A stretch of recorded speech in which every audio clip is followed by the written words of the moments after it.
Hello, I'm Mary V. Today, let's talk about phrasing. So, phrasing is musical expression that takes a little section of music and shapes it and then leads it on to the next part, which could be the answer or a contrast to the first part. So, the meaning of music is that's what it's actually all about.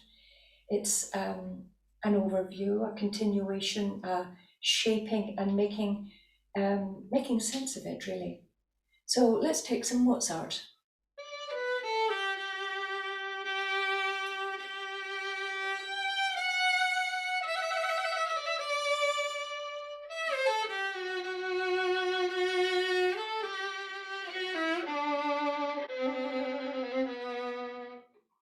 So with Mozart, it's very easy to see where his thought is and where he leads and how he finishes off. And it's up to us to put as much understanding as we possibly can. Something that Mozart and Beethoven often do is repeat notes.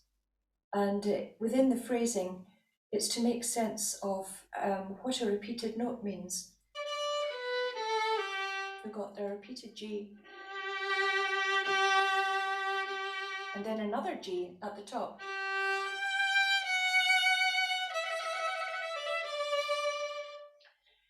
So, making sense of this, I mean, obviously, music is not words. Otherwise, it wouldn't be music. But one way to think of it is the absolute love of G major that Mozart shows. So he starts with a little triad like that. So we have the key. It's the love of the key, this note that he absolutely adores.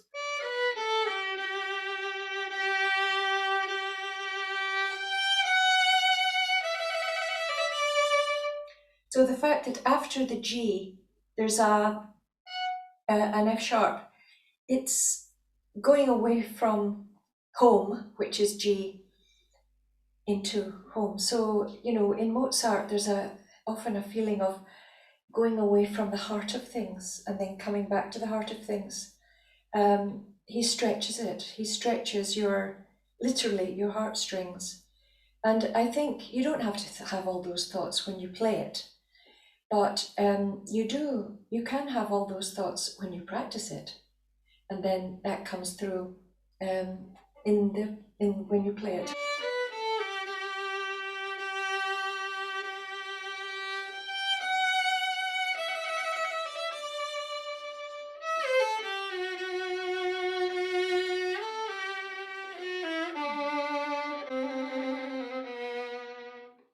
So you can see and you can make sense of the repeated patterns.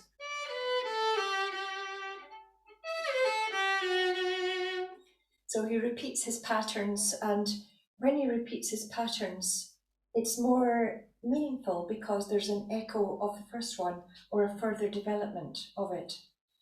So this is what you start feeling and looking at in the practice just as much as the intonation and the bowing. It's the interpretation, and the more that you can look deeply into it, the more mature your phrasing will be. Let's take the beginning of the spring.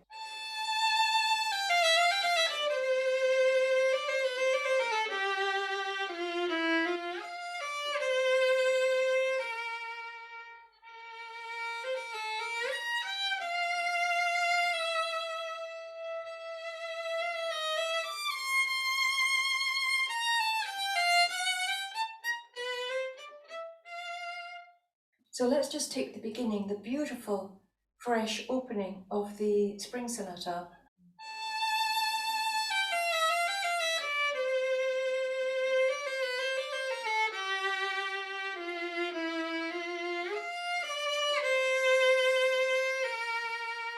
Then you have the same note but a different color.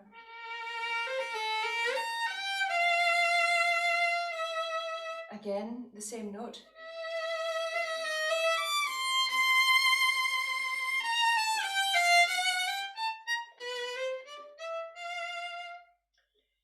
So there's tumbling upon tumbling in Beethoven. There's the bloom of the first note that seems to engender the semiquavers. It blooms into the semiquavers.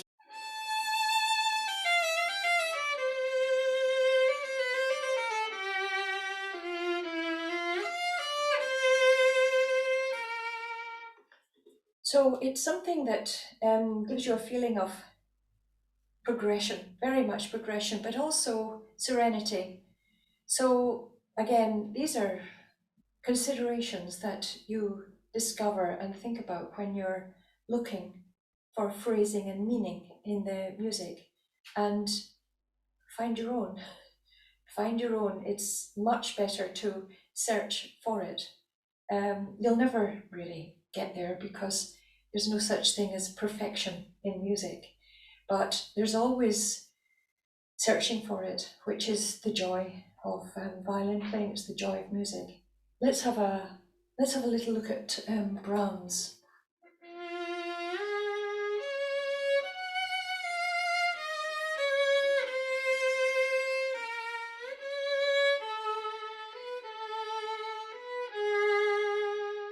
Now, obviously, in the key,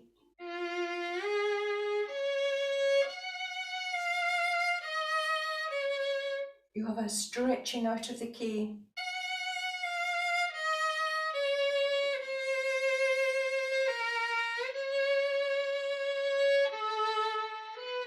And then there's a feeling of, very much a feeling of the heart going home with Brahms. He stretches everything out to an incredible amount, and then he comes back in again. And it's pure love. I mean, it's wonderful stuff. So search for the keys. You know, the keys is the secret to a lot of the meaning in classical music. Beethoven, someone totally in love with keys, in love with certain notes. Mozart, you can't do better than searching these composers for your musical expression. So I hope that's helped you, and start searching or keep on searching. It never ends. So bye for now.